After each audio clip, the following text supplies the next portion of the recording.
Welcome back to another week of my high protein meal prep. This week I planned 3 meals a day: chicken McMuffins over Hashbrowns for breakfast, chicken lamb kofta wraps with yogurt sauce for lunch, and Cholle Chawal with raita for dinner. For my breakfast and lunch, instead of buying pre-ground meat from the store, I ground everything myself using my new AAOBOSI 4-in-1 meat grinder. This grinder comes with multiple blades, slicing and shredding attachments, and even sausage stuffer kit. So basically, it's one machine that replaces several kitchen tools. I wanted to test out all its function while doing a full week of prep, so I used it to grind fresh chicken and lamb for lunch and also shred chicken and potatoes for breakfast. Not only did it give me more control over texture and fat content, but freshly ground meat also tastes cleaner, juicier, and more flavorful. And you know exactly what's going in, which makes it feel a lot safer and more satisfying to eat. Let's start with breakfast. I made homemade chicken McMuffins with crispy hash browns, my go-to combo when I want something that feels like fast food but still fits in my nutrition goals. I started by cutting about a pound of boneless chicken breast into small cubes so they'd fit easily into the grinder chute.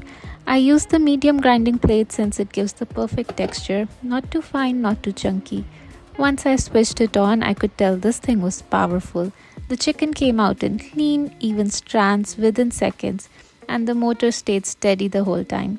What surprised me the most was how quiet it was. It's one of those machines that doesn't make too much sound, like jet engine taking off in your kitchen. The grinder feels sturdy but compact with stainless steel components that are easy to clean. I love that the feeding tray is wide so you can keep adding meat continuously without having to pause every few seconds. Freshly ground chicken looks so different too. The color is lighter and the texture softer compared to store-bought, which can sometimes look dense and watery. You can tell it's just pure chicken breast, nothing added. Once I had the ground chicken ready, I seasoned it with garlic powder, onion powder, paprika, black pepper, salt, and just 1 spoonful of breadcrumbs to help bind everything and keep the patties juicy. I mixed everything by hand until it came in together evenly. When shaping the patties, I made them roughly the size of an English muffin, about 3 inches wide. A quick tip: wetting your hands with cold water or lightly oiling them makes shaping so much easier. Once the chicken patties were ready, I lined them on a parchment tray and baked them in the oven at 425 Fahrenheit for 15 minutes, flipping halfway through. You could also air fry them for about 10 to 12 minutes if you prefer more crisp edges, but I wanted to bake these since I was already using the oven for hash browns. Speaking of which, I got started on the hash browns as well.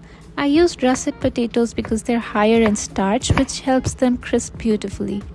I changed the plates on the grinder to set it up for the greater blades. It was so convenient to use the same kitchen equipment to prep multiple ingredients. I grated 2 large potatoes, then squeezed in out as much liquid as possible using a kitchen towel.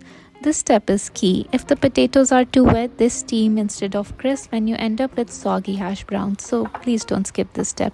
Once dry, I mixed the grated potatoes with 1 egg and a tablespoon of cornstarch for binding. I added salt and pepper, shaped them into flat ovals, and brushed them lightly with oil before placing them on another tray.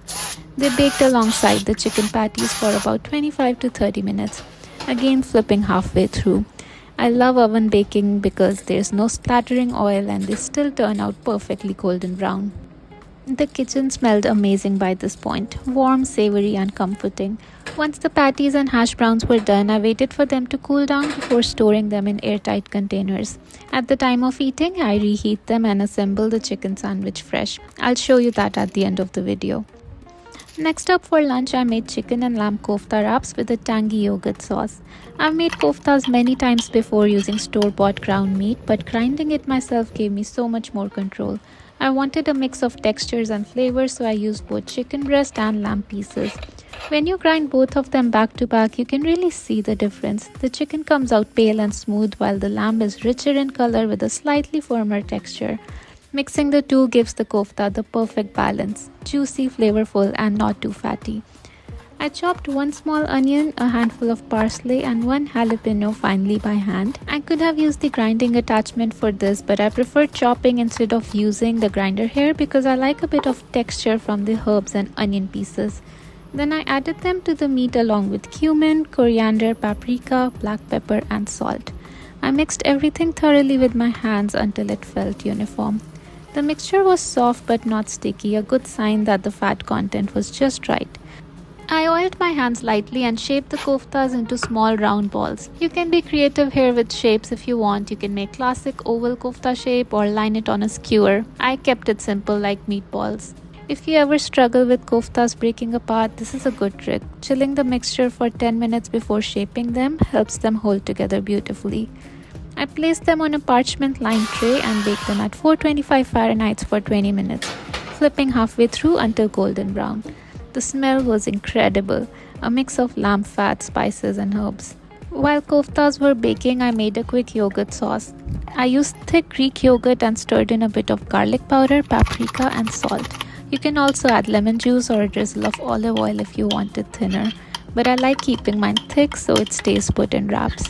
I also thinly sliced some red onions to add freshness while assembling it later. I stored koftas and yogurt sauce separately and used store-bought pita bread to assemble pita wraps fresh at the time of eating. Next up, I started prepping dinner, my favorite comfort meal of the week, Cholle Chawal with Greek yogurt raita. The night before, I soaked 1 cup of black chickpeas in water. Chickpeas nearly double in size as they soak, so make sure to use plenty of water. Next morning, I drained and rinsed them and got started on the masala base in the Instant Pot. I added a teaspoon each of cumin seeds and coriander seeds to hot oil and let them crackle. And then I pureed an onion in a food processor along with green chilies and ginger. This is much easier than chopping everything. I added the onion mix to the Instant Pot, and while onions were sauteing, I pureed 4 tomatoes in the same food processor and then added that to the Instant Pot as well. Once the puree started bubbling, I added salt, turmeric, red chili powder, coriander powder and garam masala to season it. I cooked it for about 5 minutes until the mixture thickened and started to release oil from the sides. That's when you know the masala is ready. Then I added the soaked chickpeas and stirred everything together until it was well coated. I poured in about 3 to 4 cups of chicken broth. You can also use vegetable broth or just water. Here's my favorite part. Instead of cooking rice separately, I placed 1 cup of rinsed basmati rice in a small heat-proof bowl, added 1 cup of broth and placed it on a trivet directly above the chickpeas inside the Instant Pot. It's such a clean trick, both cooked together in the same pot, saving time and dishes. I set it to pressure cook on high for 8 minutes, then let it naturally release for about 10 minutes more. Once the Instant Pot was done, I opened the lid. It smelled so amazing. I fluffed the rice with a fork. It helps them from clumping together when cooled down. I stirred the chickpeas and let it simmer on saute mode for a few more minutes. Fun fact, rice and chickpeas together form a complete protein because their amino acids complement each other. It's one of the easiest ways to build a vegetarian meal that's both satisfying and nutritious. When it came to storing everything, I used glass containers. They help keep the food safe for 4 to 5 days. And with that, my meal prep for the week was complete. I get a lot of questions on how I reheat my food, so I'm going to show you that for each meal in this next part. Starting with breakfast, reheat the chicken patty and hash brown in the air fryer for 3 to 4 minutes. Toast the English muffin fresh and assemble. I add a layer of mayo and mustard and then top it up with the chicken patty and cover it up with the second layer of English muffin. Paired with crispy hash brown, the final breakfast meal felt like a McDonald's McMuffin but homemade. Cleaner ingredients, less sodium and a fraction of the cost. Each chicken patty has around 22 grams of protein and paired with a baked hash brown, it's balanced, filling and ideal for post-run breakfasts or busy mornings. For lunch, when it was time to assemble, I reheated the koftas in the air fryer for a few minutes to bring back that crispy texture. Warmed up the whole wheat pita on a pan.